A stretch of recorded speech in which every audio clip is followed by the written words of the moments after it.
You're listening to Feathers, a podcast of stories about God speaking and his people having just enough faith to believe him and obey. I hope these stories inspire you and encourage you to take flight in your own faith. I'm your host, Amy Bennett, and this is Season 2, Episode 10.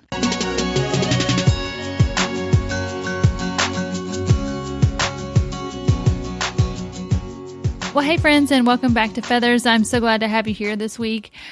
This week is going to be pretty exciting. I actually have Shannan Martin, who is also better known as the Flower Path Farmgirl. So she is a popular blogger. I've been reading her stuff for, several years now. She has just such an interesting life, really. I've been following her the past couple years as they have adopted an older boy who, he's a man now, but I guess he was 17 or 18 when they first connected with him.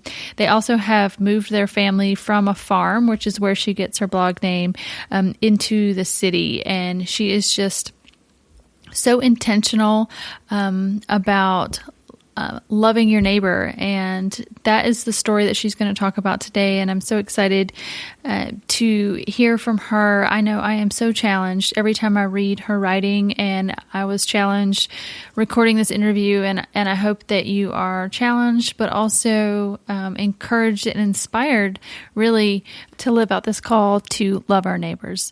So without further ado, here is my conversation with Shannan Martin. Well, hey, Shannan, welcome to Feathers today. Thank you. It's good to be here, Amy. Oh, I'm so glad. How about we start off with you introducing your family? Sure. Okay, so I have been married for about 16 years to my husband, Corey. We met in college, and we have 4 kids. They're all adopted, and it gets tricky to explain kind of the order because they didn't arrive to us in birth order, so it makes sense for me to speak about them in the order in which they came. Okay. So we have Calvin, who's 10, Ruby is 9, Silas is 7, and Robert, who came to us most recently, is 21. So we have a big range here. Yes. Wow. Yeah. Yes. So I have been, a reader of your blog for, I'm wanting to say 2 or 3 years, and was able to read some of the story as your oldest, Robert, came into your life. And I've just been so, really blessed and challenged and everything by watching that. So. Yeah. Thanks. Yeah, I can tell you, I've been really challenged and blessed by having him. He's been a really unexpected bonus to our life and something we didn't really plan, and we didn't see this coming. And, we keep finding out that those are the best surprises and the best gifts. So yeah, he brings a lot to our life and a lot of hard things sometimes, but so much good. I feel the same way about our son. Yeah. So it's always, I've just learned, and I think we'll talk about this more today too, is that, adoption was never in our plans, but just to see that unfold, it's just so much more fun when you follow God's plans. Yep, I agree. I have to tell you, when I was preparing for this episode, I was looking through your blog and found out that you are a Friday Night Lights fan. I'm a huge Friday Night Lights fan. Okay, so I used to no, I'm legitimate, legit. I have to tell you, I actually had a fan site. It was a blog for the show. I also had a podcast. No. Yes, I did. We interviewed the cast on the podcast.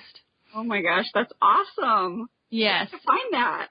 Yeah, well, it's all gone. I closed it all down after the show ended, and I have never uploaded the podcast episodes anywhere. I really should get them hosted somewhere and just have them out there. Oh my gosh. Best show ever. I had company, another blog friend of mine. This is when we lived back on the farm, in the farmhouse, which we'll talk about in a minute. But I had a blog friend come and stay with me for a few days. And she stayed in our old kind of rickety guest room. So I bought a huge Tim Riggins poster. Oh my gosh. And hung it on the wall. That was how I decorated for my company. So awesome. She appreciated it so much. So. Okay, I got to come stay with you. Do you still have it? Oh, my goodness. That would be awesome. He was my favorite, so. Oh, yeah. I don't know. Landry. I'm a pretty hardcore Landry fan. Yeah, so I did the I did the blog and podcast with a friend who got me into the show, Caitlin, and she was a huge Landry fan as well. So we got to meet him. Her and I actually flew to Texas.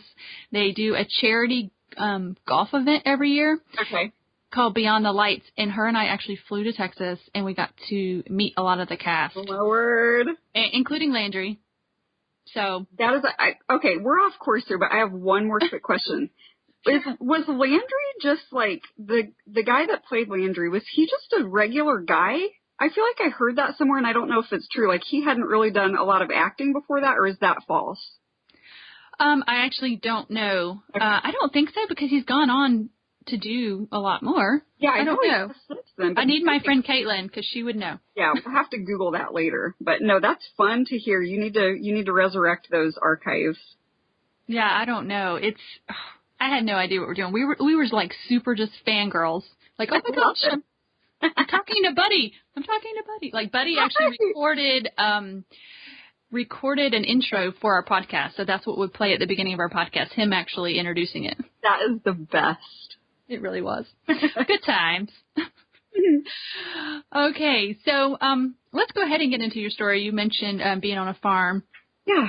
And moving. So, like I said, I've been reading your blog, and I have just enjoyed watching you. And I hate to say struggle, but it's not struggle, but it's like you just really have a heart to live out where God tells us to love your neighbors as yourself. Oh, it's a struggle. That's yes. the appropriate word to use many days. That's okay. Yes, but it's good, and it's good to see some vulnerability and authenticity about what that actually looks like in everyday life, and I love reading it, and so I would love for you to share with the listeners kind of your story about where that all started and where you came from and all of that. I'd love to. Yeah, so I'm going to try to summarize this kind of quickly. It could be a really long story, but I'll keep it brief. So my husband and I, we were married for several years before we started our family, and that's a whole other chapter of the story that we don't have time for today, but, that's a lot of backstory right there. We started off, our life and lived in an apartment, lived in D.C., we lived in some different places, lived in a little super cute house in a super cute town for a while. That's where we started our family, and then we ended up buying a farmhouse, and it was our absolute dream. Corey and I had both grown up in the country, not necessarily, we weren't farm kids. Our parents didn't farm, but we both grew up kind of out of town, and that was something that we really deeply wanted for our family and for our kids. So when everything fell together and, we were kind of unexpectedly, we found this farmhouse for sale, and right outside, just a couple miles outside of just the most quaint and picturesque little town that you can imagine. And it was just a dream. And it was a beautiful white house with a big bank barn with like the old stone foundation and 2 pastures up front, a long lane. And, we had 6 acres. We had 6 bedrooms in this house. And it was just like fully 100%, this was God's blessing to us, and we took it as such. And we really believe like we had kind of made it in the sense that this had been our dream, and now we were living our dream. And so we got to work, renovating, and we gutted certain parts of the house. And, at the time, my husband was working in a pretty high level position for a United States congressman. I was working for a think tank out of Washington, D.C. from when we had lived there. So I was working from home, but we both had really good jobs, and, we were starting our little family, and our kids were coming to us through adoption, which is not what we had originally planned. That was God's plan for us, and life was just really good. So, we were there for a few years, and pretty suddenly we started getting smacked around a little bit by God, and our hearts started getting really, shifting around. And through a sermon series that we heard online, which we are not, I have to side note this, we are not like listen to sermons online kind of people. We had never done that before. But somebody had had kind of made us aware of it. And for whatever reason, which we know that reason, but we sat down and started, going through this whole sermon series, and it was by David Platt. Are you familiar with David Platt at all? Oh, yes. David Platt. He's the Radical. He's Radical. But author of Radical. You got it. This was the sermon series that book came out of. So the book did not exist yet. And nobody really knew who David Platt was. Mm-hmm. Through a random course of events, somebody said, you got to listen to this. And we didn't know who it was or anything about it. And so we sat down and listened. And the first sermon that we listened to was just gut level convicting to us immediately. And I remember, our kids, we had 2 kids at the time, Calvin and Ruby. They were small. They were in bed. And Corey and I sat on the couch that night and listened to this hour-long sermon. And we, staggered into bed that night. I mean, it was just a pretty direct hit. And I don't know how to really convey that right now, but it was. Well, I think a lot of people have read that book and have felt that same gut punch. Yeah. So I've read the book since then too, and it follows very closely but there was something extra about hearing his voice and hearing his words. And it just, when you read the book, you kind of know what you're in for. And we had no idea what we were in for. And it just hit us right where we needed to be hit. And so how did you know to even listen to it if you weren't? Because it was we blame Corey's brother and sister-in-law, and they had listened to it through another mutual friend, and all they really said was, we just listened to this and you guys need to listen. And it was out of the blue for all of us, but we trust them and we love them. And so we listened to them, and, that's why I say, joking around, but we blame them. This kind of, and what we know is that, the Spirit led them to listen. The Spirit led them to mention it to us, and the Spirit compelled us to listen. I mean, there are many times that you get that kind of advice and you're like, oh, okay. And you file it away and you forget about it. Mm-hmm. But that's how the Holy Spirit moves among us. That's how God speaks to us a lot of times, is through his people. And that was just a good example of that. So, it's a long sermon series. So God had a lot of time to kind of work on us. And in the midst of, we started believing that we were called to more. We started to notice the ways that we had been taught to want the wrong things, and we'd been taught to work for the wrong things. And we were kind of building our own little kingdom here on earth, tucked very safely down our long lane and, raising our babies. And that's a gift from God for sure. But for the people who who haven't read Radical, don't know who David Platt is. Yeah. Can you give just a 2 or 3 sentence synopsis of basically what he tells you? Yes, that's good. Thank you for pointing me back to that. I would say the whole idea, and I haven't read the book or listened for years, but the whole idea is that we kind of, our thinking is a little upside down. And, we kind of buy into this, we accidentally buy into this culture of the world that believes that the goal is to be bigger and better and best and first and, all of these things. And meanwhile, what we're really called to is to care as much about our neighbor as we care about ourselves, and to love the poor, to deeply love the poor. And that was kind of news to me, in the sense that, Corey and I both grew up in the church, entrenched in evangelical church culture our entire life. So I knew it wasn't a secret that we were supposed to love the poor, but for whatever reason, I had never taken it super literally to the point that it impacted my daily life. And so I was going to say, it's usually just a side thing, maybe at Christmas time or, whatever. And the way that I processed it, and I didn't know this at the time, but, I've had a lot of time to think about it since then. I think I processed it as, well, I don't hate the poor. I have love in my heart for the poor, so I'm doing my job. And I mean, it hit so close to our hearts that we were not doing our job. We were storing up treasure. We were collecting and gathering, and, we were building, and we were being good with our finances, and we were keeping our kids safe. And meanwhile, all of those things are not necessarily the things that we had been called to do.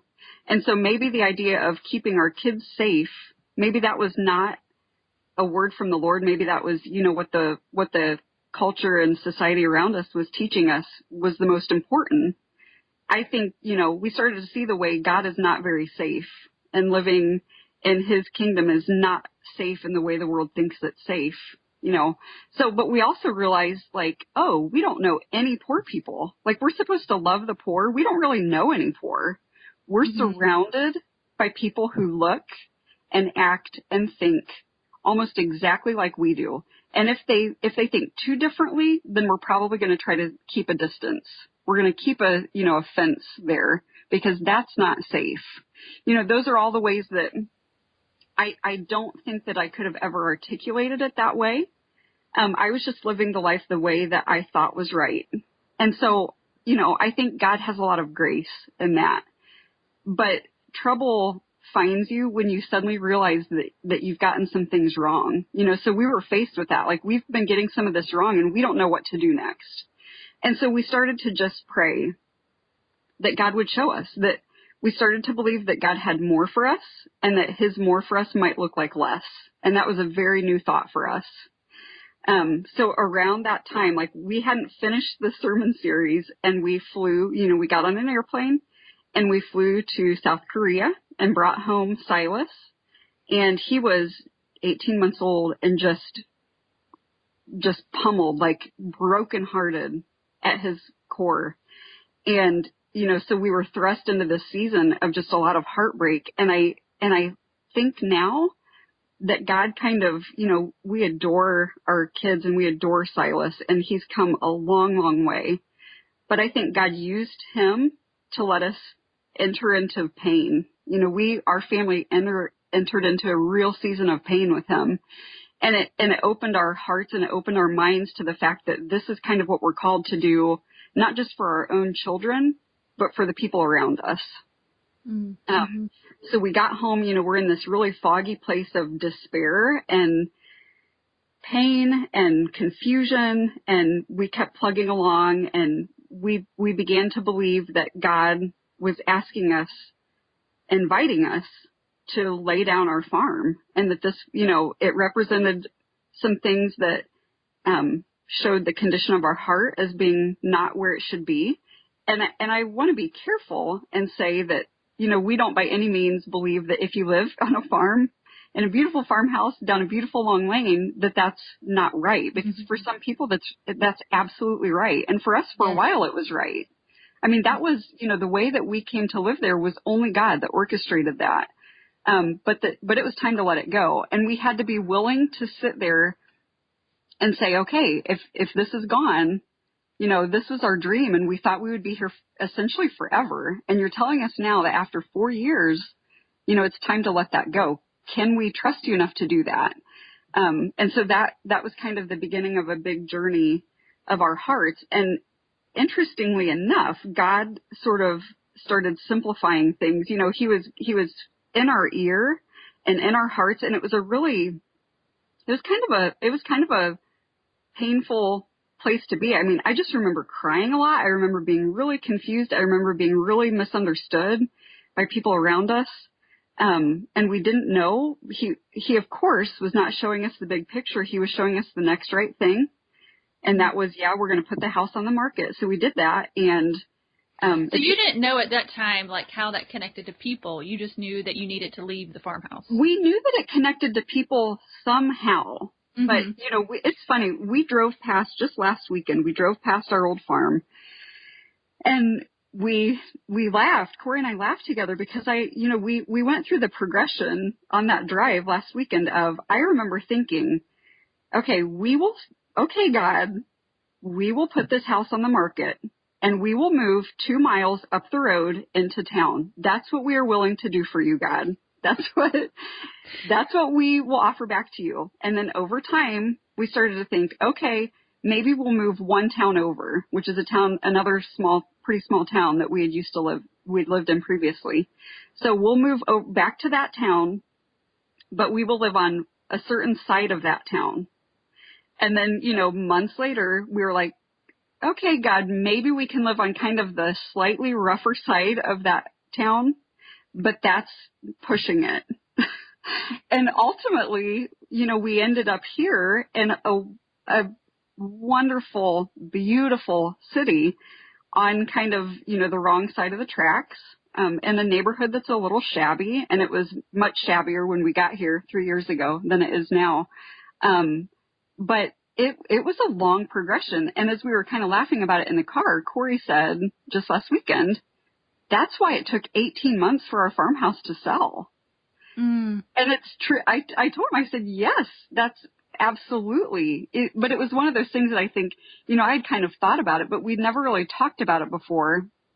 We did not understand why God was calling us to sell our house, and then it wasn't selling. It took 1.5 years for that thing to sell, but it took 1.5 years for him to tune our hearts into the direction that they needed to be. Because if it would have sold the first month, that just wouldn't have been right. That was not his timing, and our hearts were not where they needed to be to move forward. So it's kind of a good illustration for me now that, when we feel like God is just taking forever, and we feel like he's not hearing us, we feel like he's not answering us, he's just working. He's quietly doing the work that it takes, to get our hearts where they need to be. Yeah, and I just have to think, because it was for sale and that's in your face every day because you have to keep your house clean and all that stuff, you have to be trying to say, God, what are you doing? God, what are you doing? And it just makes, to me, I think it would make you more aware of what God might be doing. Yeah, it did make us more aware. It also allowed a lot of people in our lives and a lot of Christian people in our lives to kind of inject doubt into our thinking. That, we were getting things wrong and that obviously God did not want us to sell the house. There was a lot of that started to be confusing because, people who really love us and who really meant well just really could not understand why we were moving in this very different and weird direction. And it was kind of upsetting the status quo. And that makes people nervous, even if it's not them, if it's people close to them. I think there's a sense of, if this is what you're called to do, then does that reflect back on me? And I think sometimes it does, and that makes people uncomfortable. And sometimes it doesn't, and that makes people uncomfortable. So, it was a time where Corey and I had to really come together and say, we're listening to God, and we know that we're hearing him, and we don't understand, and he's only showing us the very next step. But we're going to walk in that step. We're going to walk in the way that he's showing us, even though, we're getting a lot of confusing feedback. And even though we don't understand, why nothing seems to be happening. But like you asked, was it connected to people? It was, but we didn't know how it was. And so what ended up happening that's really significant in our lives now even was that during those 18 months, we had a 16-year-old girl that moved in with us very unexpectedly. And it was one of those situations where we were left thinking, okay, we have all these big dreams and we've got these new ideas and we're ready, we're passionate and we can't wait to just go do something crazy. But our house isn't selling, so we're still here. And God brought us this opportunity to give a home, a temporary home to a teenage girl who was really hurting. And we had the space for it and she moved in. And that was, another kind of entry point into understanding God's kingdom here on earth and the brokenness that we're all in and how we're meant to, our lives are meant to intersect and we're meant to draw towards that pain and not away from it. Okay, so you had this girl move in, and this is during the 18 months, and you guys finally move. We finally moved. So she moved out. She moved back to, she was with us for about 6 months. And soon after, within a month or so after her leaving, our house sold. And we lived in a rental for a little bit. And then we moved here to where we're at now in the city and into a brand new house. And that was super unexpected for us. We started to have big ideas that, okay, we're doing this really crazy thing. We're going to move into a terrible house in a terrible neighborhood, Right. We were kind of swinging wildly from extreme to extreme. And every step of the way, God keeps showing us over and over again that our ideas are usually wrong on our own. Apart from him, our ideas are wrong. And so, it's a really weird place to be when you feel like oh no, this house is new and that wasn't part of my plan. Like my plan was to do something crazy, and that doesn't seem crazy. That seems like kind of spoiled. Yeah. And this is too new. Right. This is too new. This is not very radical. It doesn't fit. It doesn't fit with my little stage set in my mind. So yeah, we bought a house through a program that's doing neighborhood restabilization. So it's when we moved in, the first time I saw the street where we live now, I bawled my eyes out. I mean, I drove over here one day. Corey asked me to come and take a look. So I drove over here and I just sobbed the whole way home. And I'm not a big sobbing mess usually. I'm more and more that way, I will say. But it's not typical for me to react in that way, especially then. But most of the houses on our block were abandoned and they just looked creepy. Like if our kids were a little older, they would have been terrified probably. So you're crying because you're scared? I'm crying because I'm scared and I'm mad. And I cannot believe that this has happened to my life. And we're still living in the farmhouse. And I'm thinking, my kids right now are set up to live the childhood that I kind of lived and the one that I wanted to give them, where they can just, run barefoot through the pasture and have animals and, all of these things that are so quaint and so good in my mind. And I'm driving down this back alley looking at these decrepit houses. There was one that was new. And even that new house had a teeny tiny, really wonky yard. And I'm thinking, this is what I get for what I'm surrendering, God. And this is what you're giving me. And it made me mad. It made me scared. And I reacted to the place of like, no way. I called Corey crying and I'm like, there's no way. Like I can move to town. I cannot move to this block. And it's kind of, I'm kind of embarrassed to say that now because, we love our neighborhood, but I didn't have eyes at that point to see the beauty.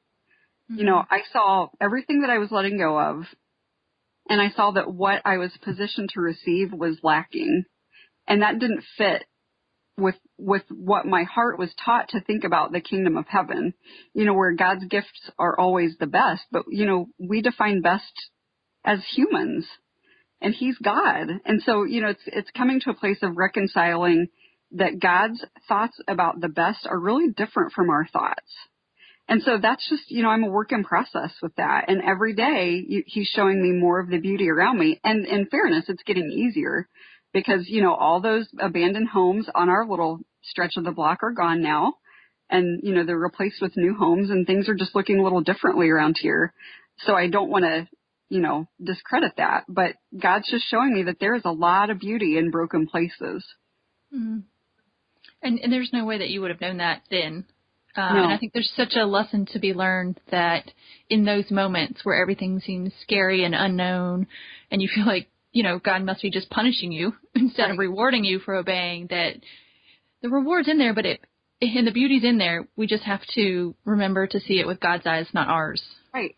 I mean, we had to come to the place that we were willing, and God only gets the credit for that. I don't know how he managed to work that out in our hearts, but we had to get to the place where we were willing to do it scared. And God worked in my heart a lot through that time because I would feel this fear and this anxiety about what, the direction we were heading in. And my old impulses would tell me, okay, I feel nervous, so this is not God's will for me. Anytime I felt that fear rising up, I was sort of conditioned to react in a way that said, my spirit, this isn't right, and my spirit, this isn't God. And what he's showing me, and what he showed me and continues to show me, is that he doesn't talk to me through fear. So I might feel fear in my humanity about something that he's asking me to do, and that's my opportunity to just really fall on him. Mm-hmm. And say, as a person and as a woman, as a mom, I'm scared about this, but I trust you. So take me there. I actually have been thinking about this a lot. We've talked about it in previous podcast episodes that I now see fear as a flag that I'm getting ready to do something awesome. Yeah. I've dealt with fear a long time, and I've gotten to that point, too, that I just said I got to do it scared. I'm just going to have to do it scared. And what God's been showing me even recently, I love that you brought this up, is that those places of fear are exactly where God's power can come in and replace all of that. I mean, Yeah. it like creates a hole to say, this is your weakness. In your flesh, you're being weak here, but this is exactly where I can come in and show you my power. That's exactly right. And I think that's a message that we don't hear enough. I mean, I don't know that I ever really heard that message until I was kind of living it. And, when we were in the rental, so we were, the farm had sold, we knew where we were headed. I had a friend of mine that I would email. She lived remotely from me, so I never got to actually see her. But I would email her and say, like, I'm really scared. And she emailed me back one day and said, I hope you stay scared every single day. And she at the time was living in Haiti. So, she was doing her own, like, living scared. And I really relied on her a lot for her wisdom. God really used her big time in my heart. But when she wrote back and said it, like, I hope you stay scared every day, I was kind of like, what? Like, what in the world? But she said, that's the only way. That's the only way that you'll keep your face right at the feet of God. And it's true. I mean, yes. and she, I don't want to overstate what she meant. And I knew what she meant. But if we can't live with some of this tension and some of this, out of our comfort zone, we have to be positioned somewhere in that space. We have to be positioned somewhere outside of our own boundaries, or we start to do life on our own again. And that's where we had lived for so long. We loved God, but we managed our own lives and we did it well. And we had not lived in a place where we really had to truly rely on him to, move in our weakness and move in our fear and all those things that you mentioned. Mm-hmm. That's so good.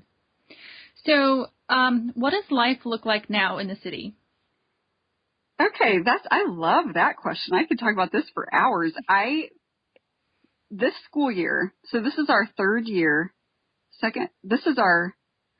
we're going into our fourth year. So our kids go to the little public school at the end of our street. It's just 2 blocks up.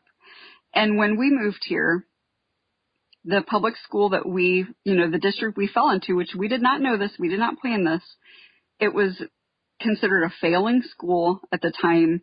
It's a Title I low-income public school. And that was a whole other layer, to all of this.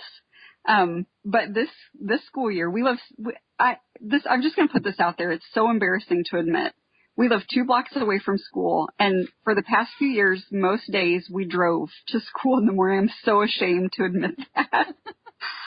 We were always running late. It was always whatever. I can blame a lot of things. I can blame our winters, but I was going to say, it's pretty cold where you are. It is. And I don't know, like I'm not going to say yet that we're going to continue this, but we have committed to walking to school in the morning, every morning. And my kids still ask, like, come on, can't we just drive? And it's so silly, but I'm the reason that they say that, because I drove them there most mornings. But it's important to you because why? It's important to me because, number one, it's just good time with my kids in the morning. And just like from a personal heart standpoint, it's good for us to have that. You rush around in the morning. You're getting 3 kids ready for school. You get out the door, and now all you have to do is walk in a straight line. You have time to talk. You have time to think. And that's just a good place for me to be. And it's a good place for me to be with them. But it forces me into these it forces me into my neighborhood, into these streets. And I try to take different paths home. And so I'm just seeing my neighborhood from a really different perspective, because I drop them off at school and then I kind of take the scenic route home. And every morning I take that as my, it's kind of like time with God, just thinking and walking and looking around me and realizing and sinking in more and more to, this is my neighborhood. These are my people. These are your people. These are the people that I get to love and that I get to be loved by. And, so I see like these rundown homes, and I see these houses with trash covering their porches, and I see the sidewalks that are like, we have the worst sidewalks because it's a low income neighborhood, and that's how those things work a lot of times. So, I see a lot of this brokenness, but I connect with people. I now and then, not every day, but I run into a neighbor that I maybe haven't met before. We have a meaningful conversation. I mean, just so much beauty every morning. I love one of the things that kind of is my signature a little bit on Facebook because usually, or on Instagram, sorry, every morning this year I've been posting a photo that I find on my way back home. I love to see like a chain link fence or like something really raggedy with like a flower blooming up in the middle of it, because that's what I think of, that's the kingdom of heaven here on earth. We're just broken. We're broken people and we're broken places, and hope just springs up anyway, right in the midst of us.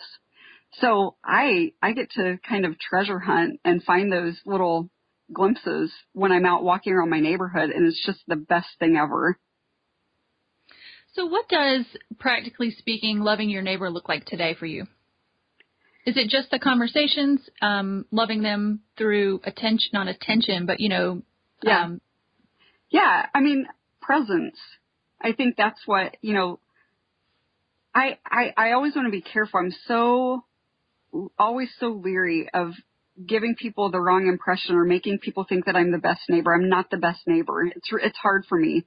My husband and I are both introverts, and, we're inclined towards just kind of huddling up and, but we know better and we know what we're called to. And we know that, every time we take that step, it's rewarded, in different ways than we might be used to. But loving my neighbor means not just my physical neighbor, number one, but it means all kinds of people. So my husband, for example, he has become, since living here, the chaplain of our county jail. There's a lot of overlap between the people that he becomes friends with in the jail and some of the people that live in our neighborhood. And, I don't want to paint our neighborhood as, all low-income people. That's not true. Or all people that have been to jail. That's not true. But there's some of that here. And so, loving our neighbor, to me, looks like whatever person comes into my frame, or whatever, whose ever frame I walk into, they're my neighbor in that moment. And I can love them by being present, and I can love them by making eye contact, and I can love them by refusing to judge their circumstances. With some of our neighbors, we've made really close friends, and the people that we tend to be closest to are the people that on paper we have the least in common with. So Corey and I keep finding this strong pull towards inmates from the jail and inmates that are now released, and, friends on our block that are addicted to drugs or fighting an addiction to drugs. Some of the people that are in the hardest circumstances, that's who our hearts love the most. And I know that those are the people, those are the people that Jesus walked with when he was here on earth. And it makes sense. Like, I get it. There's something about that stripped down reality. These people are not trying to pretend. They're not trying to put on airs. They're just who they are, and they're accepting us for who we are. And it's just such a beautiful thing. So we didn't come here with the intention of, we're going to start Bible studies, or we're going to give food to all of our neighbors. Like, that was not where we were at. And I don't think either of those things are bad at all. I think they're good things, but we just came here to live. We came here to be a neighbor and be a normal person, and to walk with the people that are closest to us, however that might look from day to day. I love that. I think it just reminds me of scripture where, Jesus tells us to love our neighbor and to love people that are, that are in jail and that are, right. That are poor, and the descriptors that Jesus always used, those are the people that you are connecting with, and not even necessarily doing anything. Right. I love that you talked about being just present with people and just walking through life with them. Yeah. I walked back from the school on Monday, and I was kind of in a place of feeling like, sometimes life gets too quiet for us. And it makes me nervous. And so the night before I had talked to Corey about that, like, things just feel too easy right now. And so we must be missing something. And that's terrible theology. Just so you know, I'm putting that out there. I know that's wrong. But that's what I've started I've started to expect some level of chaos. And if I'm not feeling the chaos, then I'm getting a little nervous. And so Corey, meanwhile, was saying, stop talking, because whenever I start talking about that, then inevitably something major comes up. And so, he was kind of giving me a hard time about that. But the next morning I dropped the kids off at school, and I'm walking home, and there's a lady that walks by my house every day, smoking her cigarette and walking her little dog on a leash. And she's lived a hard life, and you can tell that. but I've never met her. And that morning she approached me.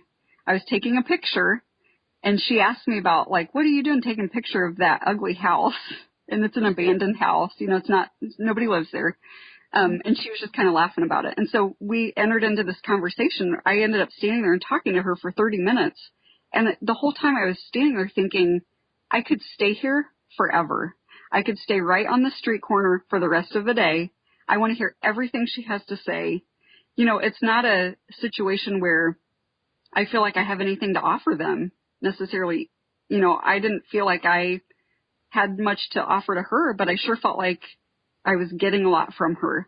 And she talked so honestly, you know, to somebody who is a stranger to her about stuff she's going through, stuff she's lived through, addictions that she's suffered through, you know, issues she's having with her kids and her grandkids. And she just put it all on the table in a way that was so normal.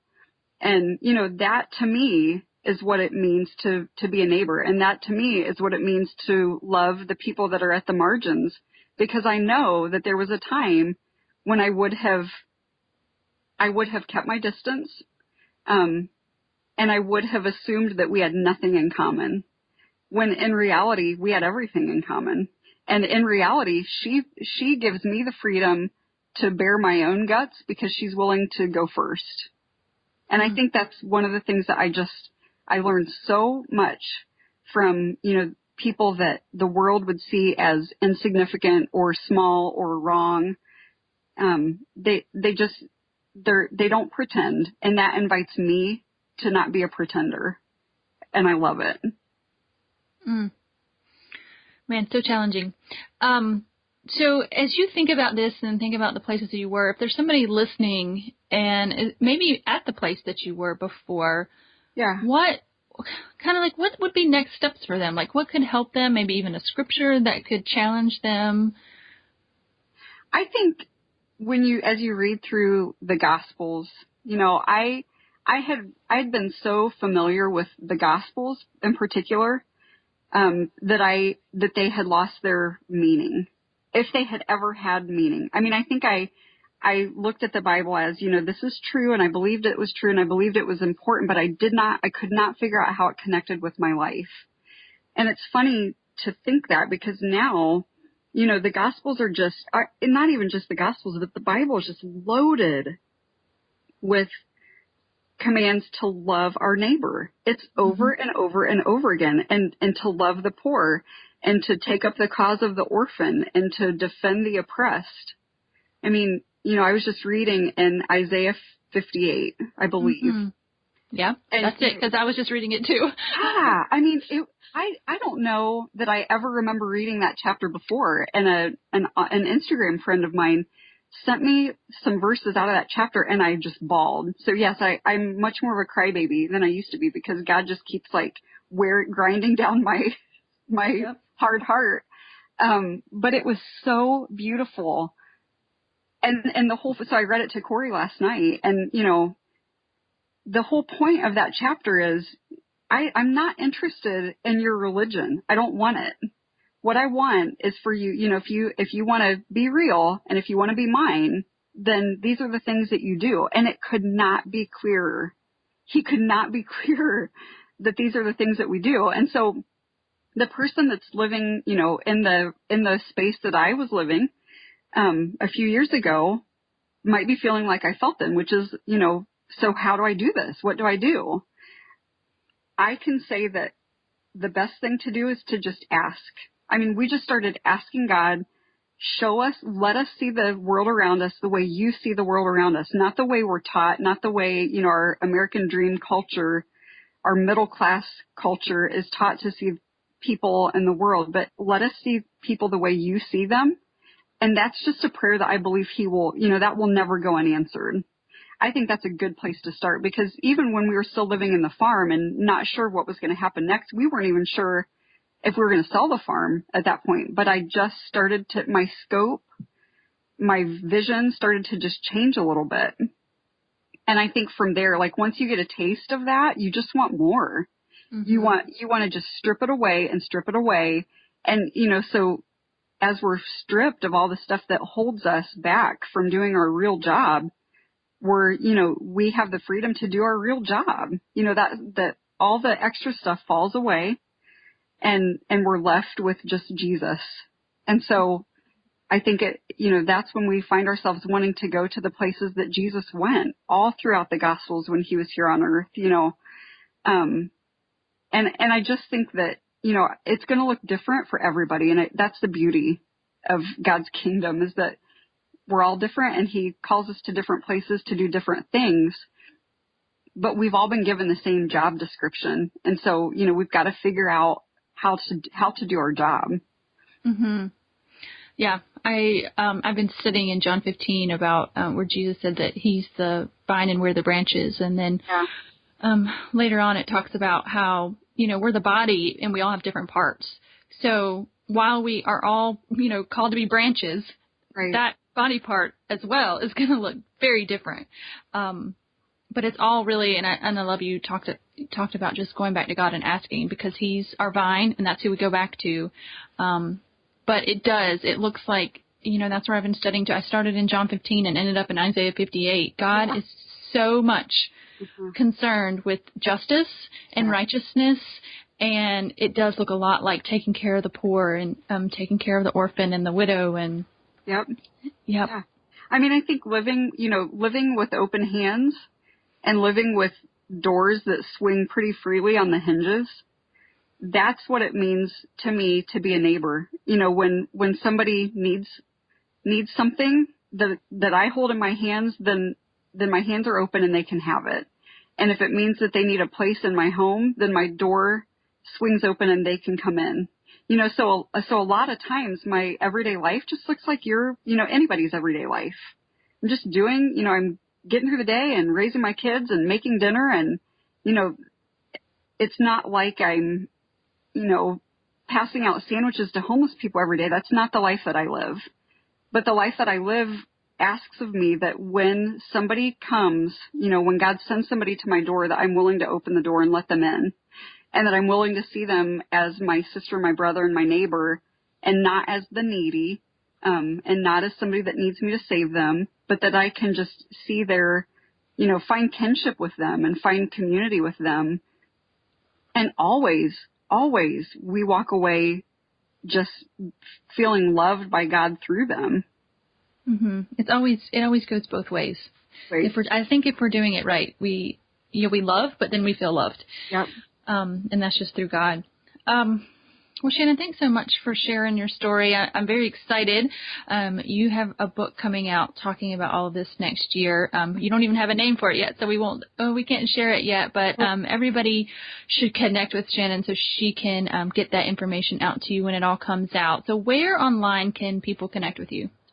Yeah, my blog is flowerpatchfarmgirl.com, and that's just a constant dash of irony in my life that's my online name.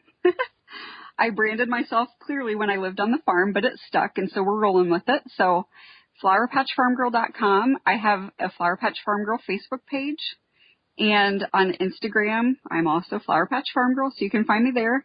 And I'm pretty active in all of those places, and, I'll give updates about my book. I just turned my manuscript in, so it's due out next September by Thomas Nelson.